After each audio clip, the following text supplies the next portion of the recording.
Madam వంట చేసుకోవాలి madam, బొవ్వ వండుకోవాలి మేడం అంతనే ఉంటాను నేను. అమ్మ బల్లి గోల తర్వాత చూసుకొని నీ గోల నేను భరించుకొని పోతాను కానీ నువ్వు వెళ్ళిపో ముందు ఎక్కడి నుంచి. సరే చూద్దాం అది కూడా. అమ్మ గోల పెట్టలేదు madam madam madam please madam. Madam రేపు రాను మేడం. ఏంటది? ఎందుకు రావు? ఊరు వెళ్తా, పండగ చేస్తా అంటారు మేడం అమ్మాలు.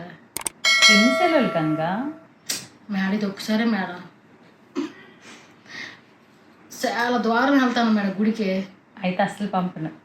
అయ్యో మేడం దగ్గరికి వెళ్తాను మేడం. దగ్గరే దూరం కాదు, బల్లిని తీయకుండా నేను అసలు పంపను. ఇంకా మేడం బెల్ కనబడితే నాకు రేపు ఫోన్ చేయండి, గాలిలో తేలిపోయిపో. ఏం మేడం మరి ఊరు వెళ్ళాలి కదా మేడం, పండగ చేస్తాను అలా సరదాగా ఎంజాయ్ చేయాలి. బెండోడు కొన్నాం కదా అది అసలు బాధ. మేడం అంత దూరం పెట్టుకొని తీసుకెళ్తాడు మేడం.